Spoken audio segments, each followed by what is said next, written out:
Assalamualaikum warahmatullahi wabarakatuh. Selamat pagi, salam sejahtera buat kita semua. Terima kasih kepada Bapak Ibu mahasiswa dan mahasiswa reguler yang mana pada pertemuan kali ini, pertemuan 11 kita kali ini kita akan membicarakan terkait lanjutan perkuliahan kemarin, di mana judul dari pembahasan kita dalam pertemuan 11 kali ini tentang konstitusi. Dimana konstitusi ini sangat melekat ya di negara kita, terutama dalam seluruh tatanannya, hukum kita, peraturan kita, dan lain sebagainya. Baiklah, tanpa berlama waktu, saya akan menjelaskan terkait pengertian dari konstitusi seperti apa dan lain sebagainya, jenis-jenisnya, nilai-nilai, dan lain sebagainya. Oke, di sini ada pengertian tentang konstitusi, bahwa konstitusi itu adalah keseluruhan peraturan-peraturan baik yang tertulis maupun tidak tertulis yang mengatur secara mengikat cara-cara bagaimana suatu pemerintah diselenggarakan dalam suatu masyarakat itu sendiri.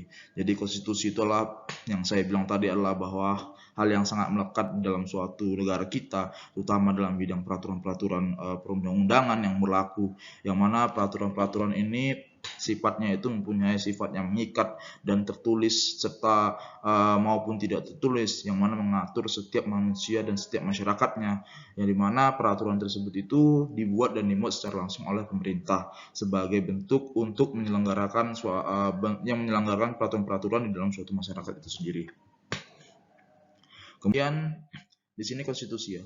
Ada beberapa definisi konstitusi menurut beberapa para ahli terkait konstitusi ini seperti apa. Bila kita lihat di sini ada yang pertama yaitu ada KC Whittaker, di mana konstitusi bagi KC Whittaker mengatakan bahwa keseluruhan sistem ketatanegaraan suatu negara yang berupa kumpulan peraturan yang membentuk pengaturan atau memerintah dalam pemerintahan suatu negara. Jadi bagi beliau adalah konstitusi ini adalah seluruh keseluruhan dari sistem ketatanegaraan dalam suatu negara, yang mana dalam sistem ketatanegaraan ini dimuat suatu atau dikumpulkan suatu peraturan-peraturan untuk membentuk bagaimana pemerintahan itu menjadi suatu penyelenggaraan dari suatu peraturan tersebut di dalam suatu pemerintah dan dalam arti dalam suatu negara itu sendiri. Kemudian Herman Heller ya. Herman Heller mengatakan bahwa konstitusi adalah punya arti luas pada undang-undang dasar. Konstitusi tidak hanya bersifat yuridis tetapi juga sosiologis dan politis. Jadi terbentuknya suatu konstitusi itu tidak hanya melahirkan suatu bentuk-bentuk yuridis saja, tapi juga melahirkan suatu bentuk-bentuk yang bersifat sosiologis dan politis dalam suatu undang-undang dasar, ya, terutama yang mempunyai sub arti dalam arti luas. Kemudian Lase mengatakan bahwa konstitusi adalah hubungan antara kekuasaan yang terdapat di dalam masyarakat seperti golongan yang mempunyai kedudukan nyata di dalam masyarakat. Misalnya apa, yaitu kepala negara, angkatan perang, partai politik, dan sebagainya. Inilah bentuk dari konstitusi itu seperti apa, karena konstitusi ini kan mengarah kepada suatu peraturan, yang peraturan ini nantinya bisa menjadi bentuk dari penyelenggaraan dalam suatu masyarakat itu sendiri. Bagi Lase sendiri, konstitusi itu sudah lahir dan mempunyai kedudukan yang nyata di dalam suatu masyarakat, yaitu misalnya kepala negara sebagai angkatan perang, kemudian ada partai politik dan sebagainya sebagai bentuk dari konstitusi tersebut. Kemudian L.G. van Apeldoorn, di mana beliau mengatakan tentang konstitusi adalah memuat baik peraturan tertulis maupun peraturan tidak tertulis. Seperti yang pengertiannya dia sebelumnya sudah saya sampaikan, terkait pengertian konstitusi itu adalah yang berbentuk tertulis dan peraturan yang berbentuk tidak tertulis. Dan ini yang dikatakan oleh ahli dari L.G. van Apeldoorn, di mana tidak hanya peraturan itu dibentuk dari hal-hal yang yuridis saja, tetapi juga masuk ke dalam juga unsur-unsur yang bersifat sosiologis dan politik. Hal itu yang bisa dituangkan dalam suatu bentuk peraturan yang tidak tertulis. Kemudian dari yang kelima yaitu Manto Seto Pawiro, di mana Seto Pawiro ini mengatakan bahwa konstitusi berasal dari bahasa Latin yaitu chrisme, yang berarti bersama dengan, dan statute yang berarti membuat suatu agar berdiri. Jadi konstitusi itu berarti menetapkan secara bersama begitu. Jadi inilah bentuk dari definisi konstitusi beberapa dari para ahli yang kita ketahui sampai saat ini. Kemudian juga ini ada konstitusi menurut dari Carl Schmitt, di mana konstitusi itu terlihat dari beberapa aspek ya. Ada aspek dari arti konstitusi dalam bidang absolut, kemudian ada relatif, kemudian ada positif dan ideal. Di mana sebelumnya nanti ada juga terdapat beberapa pengertian terkait konstitusi yang dilihat dari beberapa bentuk, yaitu baik itu atau beberapa arti ya di sini, di mana ada arti absolut, relatif, positif, dan ideal. Mari kita lihat di sini. Di sini ada konstitusi dalam arti absolut, di mana konstitusi dalam bentuk absolut ini sebagai bentuk kesatuan organis yang mencakup hukum dan semua organisasi yang ada di dalam suatu negara itu sendiri. Kemudian konstitusi itu sebagai bentuk dari negara itu sendiri ya. Kemudian konstitusi itu sebagai faktor integrasi, kemudian konstitusi juga sebagai sistem atau sistem tertutup dari norma hukum yang tertinggi di dalam suatu negara. Jadi absolut itu biasanya lebih kepada kesatuan dari organisasi tersebut. Bagaimana bisa mengandalkan atau melihat bagaimana sub-sub yang terjadi di dalam suatu negara, bagaimana suatu penyelenggaraan suatu negara ini menjadi suatu aspek atau faktor dari sistem tersebut, begitu. Ini dari absolut. Kemudian kita lihat di sini dalam konstitusi dalam arti relatif, di mana konstitusi dalam suatu relatif adalah konstitusi sebagai tuntutan dari golongan berjois agar haknya dapat menjamin oleh penguasa itu sendiri. Kemudian konstitusi sebagai sebuah konstitusi dalam arti formil, artinya apa, yaitu konstitusi dalam berupa dapat berupa bentuk dan yang tertulis. Dan konstitusi dalam arti material adalah konstitusi yang dilihat dari segi isinya. Jadi di sini ada dua konstitusi ya kan, dimana konstitusi dari arti relatif ini ada mempunyai dua sifat, yaitu formil dan material. Dimana formil itu dilihat secara tertulis, kemudian material itu dilihat sebagai segi isinya atau segi dalamnya dari sebuah konstitusi tersebut atau peraturan tersebut. Kemudian konstitusi dalam arti positif, di mana konstitusi sebagai arti positif ini adalah sebuah keputusan politik yang tertinggi, ya, sehingga mampu mengubah tatanan kehidupan negara. Ini yang bersifat positif. Jadi alur cerita dari peraturan tersebut, apakah dia mempunyai suatu keputusan ini yang dimuat secara bentuk tertinggi, sehingga mampu menjadi suatu tatanan ya dalam suatu kehidupan bernegara maupun dari kehidupan suatu bermasyarakat itu sendiri. Jadi dilihat bahwa arti positif konstitusi dalam arti positif bahwa inilah bentuk dari peraturan yang bisa menghasilkan kehidupan serta mengubah dari tatanan kehidupan negara itu sendiri, begitu.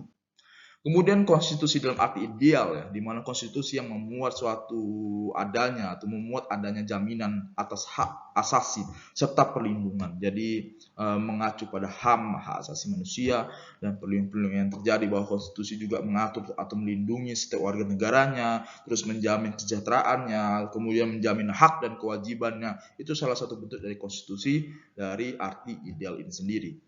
Kemudian tujuan konstitusi ya. Di sini tujuan konstitusi ada 3 ya, mengacu pada beberapa arti ya, baik itu absolut, relatif, ideal, positif, dan segala macam. Maka di sini menjadi suatu bentuk dari tujuan konstitusi, bahwa yang pertama adalah tujuan konstitusi adalah membatasi kekuasaan penguasa agar tidak bertindak sewenang-wenang. Maksudnya apa di sini? Tanpa membatasi kekuasaan penguasa, kemudian konstitusi tidak akan berjalan dengan baik dan bisa saja menjadi suatu kekuasaan atau penguasa akan merajalela dan dapat merugikan rakyatnya yang banyak. Ketika konstitusi tidak ada, maka penguasa itu bisa saja melakukan kehendak-hendaknya untuk menguasai, untuk menjadi suatu bentuk-bentuk yang tidak pasif. Akhirnya kekuasaan-kekuasaan itu menjadi bentuk dari hal yang sangat merajalela sekali ya sampai saat ini. Dan ini yang kita rasakan sekarang, bahwa sekarang mulai memudarnya unsur-unsur konstitusi. Akhirnya apa ya, banyak sekali beberapa penguasa kita yang menjadi bentuk dari kewenangan itu sendiri. Contohnya beberapa peraturan-peraturan yang dibentuk atau yang dimuat atau yang diresmikan tidak sesuai dengan kaidah atau tatanan yang ada dalam masyarakat itu sendiri. Akhirnya apa, konstitusi ini, tujuan konstitusi ini menjadi pudar. Akhirnya menjadi pudar. Kemudian bentuk-bentuk dari pembatasan itu ada akhirnya, baik itu pembatasan antar penguasa dengan pembatasan antara masyarakat itu sendiri. Itu yang dilihat dari pembatasan kuasa, yang dilihat dari tujuan konstitusi. Yang kedua apa, yaitu yang melindungi HAM. Maksudnya apa? Setiap penguasa berhak menghormati HAM. Jadi ada hak dan kewajiban setiap orang itu dilindungi secara baik di dalam suatu HAM. Itu dalam arti dari tujuan konstitusi itu sendiri. Kemudian yang ketiga itu pedoman penyelenggaraan negara. Nah, sebagai bentuk konstitusi atau peraturan tadi yang menjadi untuk mewujudkan bagaimana tatanan itu bernegara, bertatanan menyelenggara suatu negara, maka di sini ada pedoman. Pedoman inilah menjadi bentuk dari bagaimana tatanan itu bisa menjadi aspek yang baik atau aspek positif atau aspek ideal di dalam suatu penyelenggaraan negara itu sendiri, begitu. Kemudian fungsi konstitusi. Jadi fungsi konstitusi adalah menghantarkan cita-cita manusia dalam hidup bernegara. Ini harapan ya, harapan setiap manusia atau setiap masyarakat untuk hidup lebih sejahtera, hidup lebih bahagia, punya tatanan yang baik, punya organisasi yang baik, punya struktur yang baik, segala macam. Dan ini termasuk dalam fungsi konstitusi, gitu. Fungsi peraturan. Ya, mana punya tatanan, karena peraturan itu bersifat mengikat dan wajib mempunyai suatu tatanan yang baik, maka fungsi konstitusi ini menghantarkan bagaimana cita-cita manusia dalam hidup bernegara. Jadi ada peraturan, ada suges, ada bentuk yuridis atau ada bentuk sosiologis yang nantinya bisa menjadi suatu hal yang baik dalam menjalin hubungan ya antara manusia, cita-cita manusia ya, dan cita-cita manusia dengan dalam hidup bernegara ini. Mungkin seperti itu. Kemudian nilai konstitusi ya. Nilai konstitusi ini terbagi menjadi 3 yaitu nilai normatif, nilai nominal, dan nilai sematif. Di mana nilai normatif itu menjelaskan bahwa suatu konstitusi yang resmi diterima oleh suatu bangsa dan bagi mereka konstitusi itu tidak hanya berlaku dalam arti hukum atau legal tadi, tetapi juga nyata berlaku dalam masyarakat itu sendiri. Jadi normatif itu nilai konstitusi itu tidak hanya berlaku secara hukum, tetapi juga berlaku secara sosiologis, kayak gitu, atau secara masyarakat, atau secara hidup. Jadi peraturan itu dibuat untuk bagaimana bisa diterima tidak hanya secara hukum, tetapi juga secara masyarakatnya itu sendiri. Jadi ini bentuk konstitusi dalam bidang normatif. Kemudian nilai nominal ya. Dalam nilai konstitusi adalah yakni suatu konstitusi yang menurut hukum berlaku tetapi tidak sempurna. Nah, ketidaksempurnaan ini disebutkan oleh pasal-pasal tertentu atau tidak berlaku atau tidak seluruh pasal-pasal yang terdapat dalam Undang-Undang Dasar itu berlaku bagi seluruh warga wilayah negara itu sendiri. Yaitu contohnya ada kan misalnya dalam Undang-Undang Dasar tuh menuang contohnya tidak ada hukum adat, akhirnya dibuat secara lisa atau secara menjerumus terkait undang-undang di dalam hukum adat itu sendiri, yang mana mengacu kepada Undang-Undang Dasar sebagai bentuk landasan tertinggi dari undang-undang positif atau hukum positif atau hukum tertinggi di Indonesia. Itu dia nilai konstitusi dalam nilai normatif itu sendiri. Kemudian nilai sematik ya, di mana nilai sematik ini adalah suatu konstitusi yang berlaku hanya untuk kepentingan penguasa. Artinya apa? Di sini ada mobilisasi kekuasaan. Penguasa menggunakan konstitusi sebagai alat untuk melaksanakan kekuasaan politik. Jadi ada nilai normatif, nilai nominal yang mungkin saja konstitusi ini berlaku di masyarakat. Tetapi nilai sematik ini adalah bentuk-bentuk dari nilai yang diberikan oleh penguasa terkait kepentingannya untuk untuk memobilisasi kekuasaan itu sendiri sebagai bentuk dari alat untuk melaksanakan kekuasaan politik itu tadi. Jadi 3 nilai dari nilai konstitusi yang bisa Bapak Ibu lihat, kemudian bisa mahasiswa-mahasiswa sekalian lihat terkait nilai-nilai konstitusi ini seperti apa. Kemudian jenis-jenis konstitusi ya. Di sini jenis konstitusi itu ada 2, yaitu konstitusi secara tertulis dan konstitusi secara tidak tertulis. Nah, di mana di sini konstitusi secara tertulis itu adalah aturan-aturan pokok dasar negara, bangunan negara dan tatanan negara. Demikian juga aturan dasar lainnya yang mengatur perkehidupan suatu bangsa di dalam suatu persekutuan hukum negara. Nah, jadi kalau secara tertulis itu sudah mempunyai dasar pokok, sudah mempunyai dasar negara, sudah menjadi suatu aturan yang mana aturan ini yang nanti akan memberikan suatu bentuk-bentuk dari tatanan tadi. Tatanan negara atau tata negara tadi yang mana mengatur perkehidupan suatu bangsa atau suatu masyarakat itu tuh menjadi yang di dalamnya itu mempunyai persekutuan hukum negara itu tadi. Karena secara tertulis sudah jelas ya, contohnya kayak Undang-Undang Dasar, peraturan-peraturan pemerintah, peraturan-peraturan lain yang mana sudah punya substansinya, sudah mempunyai kompetensinya, yang mana kompetensinya mengatur masyarakatnya agar lebih baik dalam menjalankan kehidupannya, kayak gitu. Menjalankan atau mengatur kehidupannya, punya aturan-aturan atau pokok dasar tadi, kayak gitu. Nah, itu secara tertulis sudah jelas. Yaitu secara yuridis, secara legalnya seperti itu. Tetapi konstitusi yang tidak tertulis inilah berupa kebiasaan ketatanegaraan yang sering timbul. Artinya apa? Yang dilihat secara material itu sendiri. bagaimana bentuk lapangannya? Oh, lapangannya masih banyak yang menggunakan narkoba, atau dalam undang-undang narkoba sudah jelas, peraturannya sudah jelas, punya aturan pokok dasar dalam pembentukan suatu undang-undang narkoba misalnya seperti itu. Kemudian dilihat lagi bagaimana sistem kebiasaan ini mengacu kayak gitu. Apakah ada timbul kayak gitu.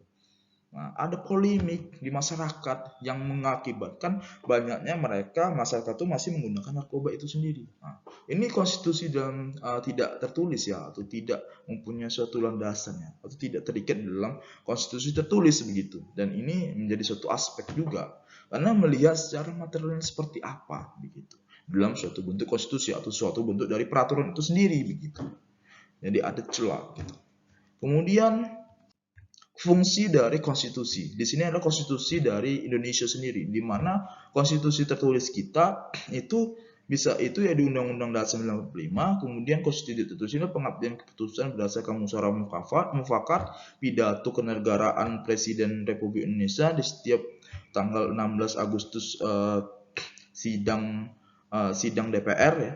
Kemudian ada pidato Presiden sebagai keterangan pemerintah tentang RAPBN setiap tahunnya. Jadi konstitusi tertulis itu ya konstitusi ya kayak misalnya undang-undang dasar, kemudian tadi saya bilang undang-undang Perpu atau yang lain, atau undang-undang narkotika, itu sudah ada tertulis kayak gitu.